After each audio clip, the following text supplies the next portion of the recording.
देखिए, तो एक तरफ वो मुकदमा है, किसानों को नोटिस भेजे जा रहे हैं, और ठीक इसी समय ये घटना घटी तो तुरंत ही सुप्रीम कोर्ट पहुंच गए। क्या ये एक पूरा षड्यंत्र नहीं है, एक पूरा जाल नहीं है? और रास्ते की बात डिसाइड कर रहे हैं, और रास्ता कितने रोका है? रास्ता रोका है सरकारों ने। कील किसने लगाई है? उसमें लंबी लंबी कील किसने गाड़ी है? सरकार ने गाड़ी है, शासन प्रशासन ने गाड़ी है।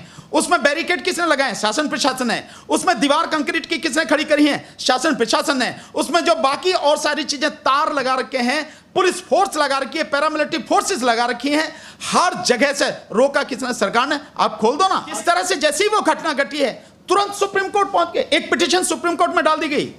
इतनी जल्दी, मतलब एक तरफ से आप देखिए कि किस तरह से घेरने की कोशिश की जा रही है।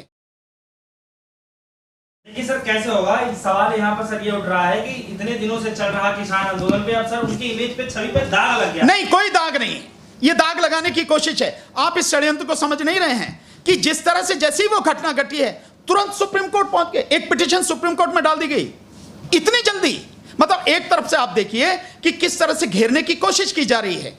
एक तरफ एक लड़की है मोनिका अग्रवाल, उसने सुप्रीम कोर्ट में पिटीशन डाल रखी है कि रास्ते खाली कराए जाएं, लोगों को दिक्कत हो रही है, मुझे दिक्कत हो रही है। वो रहती नोएडा में, पिटीशन डाल लेके सिंगू बॉर्डर से मुझे आने जाने में दिक्कत होती है, नोएडा से लाखों लोग डेली आते जाते, तो मुझे क्या दिक्कत हो रही है भाई? और उस पिटीशन में सुप्रीम कोर्ट ने कहा स्टेट गवर्नमेंट को कि UP government, Delhi government, Haryana और राजस्थान गवर्नमेंट कि आप लोग बैठ के और किसानों से बात कीजिए। उन्होंने एक कमेटी बनाई, किसानों से बात करने की किसानों ने मना कर दिया, हमारा कोई लेना देना नहीं, हम पार्टी नहीं, हम उसमें शामिल नहीं होंगे, नहीं गए। उसके बाद में यही बात उन्होंने कोर्ट के सामने रखी, तो कोर्ट ने कहा कि भी ठीक है, आप उनको पार्टी बना दीजिए। बेवजह किसानों के सभी संगठनों को पार्टी बना दिया गया, नोटिस सर्व करा दिए गए किसानों के पास में। अगर मतलब आप देखिए कितनी है, जो मुकदमा पड़ा है कोर्ट में कि ये जो कानून है, ये कानून गैर संवैधानिक है, गैर कानूनी है, इनको खत्म किया जाना चाहिए, उसको डिसाइड ना करके आप एक रास्ते की बात करें। आपके लिए महत्वपूर्ण कौन सी चीज है? मुद्दा बड़ा कौन सा है? ये कानून, आप उसे डिसाइड कीजिए ना। आपने जो कमेटी बनाई थी सुप्रीम कोर्ट ने, उस कमेटी ने रिपोर्ट भी दे दी, उस सब के बावजूद भी आज 7 महीने से रिपोर्ट आप रख के बैठे हैं, आप उसको डिसाइड नहीं कर रहे हैं और रास्ते की बात डिसाइड कर रहे हैं। और रास्ता कितने रोका है? रास्ता रोका है सरकारों ने। कील किसने लगाई है? उसमें लंबी लंबी कील किसने गाड़ी है? सरकार ने गाड़ी है, शासन प्रशासन ने गाड़ी है। उसमें बैरिकेड किसने लगाए? शासन प्रशासन ने। उसमें दीवार कंक्रीट की किसने खड़ी करी है? शासन प्रशासन ने। उसमें जो बाकी और सारी चीजें, तार लगा रखे हैं, पुलिस फोर्स लगा रखी है, पैरामिलिट्री फोर्सेस लगा रखी हैं, हर जगह से रोका किसने? सरकार ने। आप खोल दो ना। देखिए, तो एक तरफ वो मुकदमा है, किसानों को नोटिस भेजे जा रहे हैं, और ठीक इसी समय ये घटना घटी तो तुरंत ही सुप्रीम कोर्ट पहुंच गए।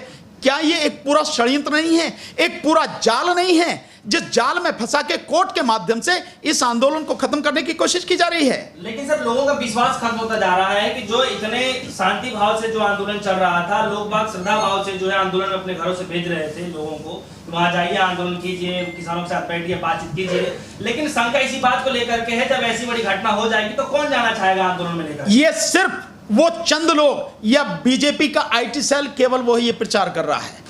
आप अभी बहुत जल्द, लंबी तो घटना नहीं घटी है, अभी आपने देखा कि जो भोग का कार्यक्रम था यानी श्रद्धांजलि समारोह था, पूरी तरह से बैरिकेड लगा दिए गए, वहां आसपास के लोगों को आने नहीं दिया गया।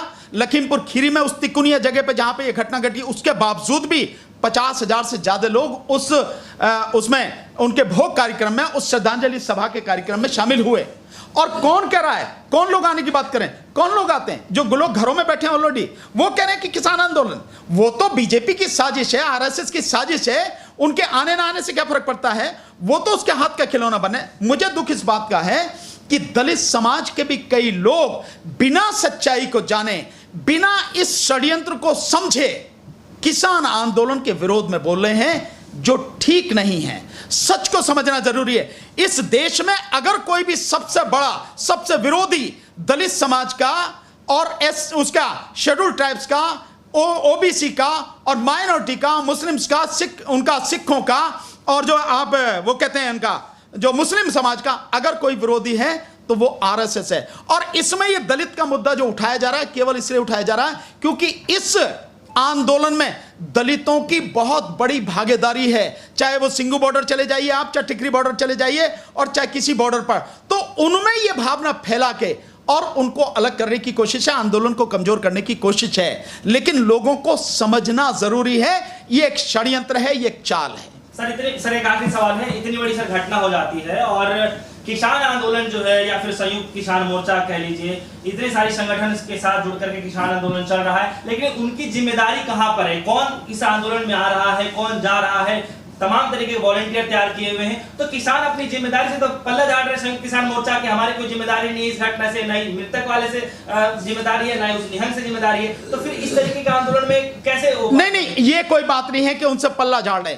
उन्होंने इस बात को कह के, ये जो सच निकल के कैसे सामने आए, उसके लिए उन्होंने वो कदम उठाया है कि कम से कम सच निकल के आए। सर कोई भी जा सकता है ना आंदोलन में, कोई भी जा रहा है। आप एक बात बताइए, आप कवर कर रहे हैं, चारों तरफ से खुला हुआ है, किसी को आने की मना है, ट्रैफिक भी चलता है। आपने देखा होगा सिंघू बॉर्डर पे अगर आप गए होंगे तो उधर से आने वाला जितना भी ट्रैफिक है, हरियाणा से पंजाब से आने वाला सारा ट्रैफिक आता है, और जो मेन मंच है उस मंच से करीब आधा किलोमीटर पहले ही वो लेफ्ट साइड को टर्न हो जाता है, या आगे जाके दूसरी साइड से आके और इधर से निकल के चला जाता है, जो इधर नरेला की तरफ आता है। ये स्थिति है वहां की। तो कहां कहां तक रोकेंगे? जिम्मेदारी किसकी है? मानता हूं किसानों की जिम्मेदारी है, लेकिन उसके साथ साथ सरकार की भी तो जिम्मेदारी है। और कोई व्यक्ति, वो जो व्यक्ति है, वो व्यक्ति 2-3 दिन पहले ही उसी निहंग पंथ में शामिल हुआ, उसने वही कपड़े पहन रखे थे, फिर आप किस पे शक करेंगे? जो व्यक्ति है वो, जितने ये सारी बेअदबी की जिसके ऊपर आरोप लग रहे हैं और जिन्होंने मारा, जो वही है, कितना व्यक्ति कहां तक वो रख सकता है? तो ये केवल और केवल एक साजिश है इस आंदोलन को तोड़ने की, इस आंदोलन को बदनाम करने की, इस आंदोलन को खत्म करने की। क्योंकि यह आंदोलन अगर उठ गया तो बीजेपी उसके बाद में ऐसा आंदोलन होगा नहीं और पूरे देश को तबाह कर देंगी।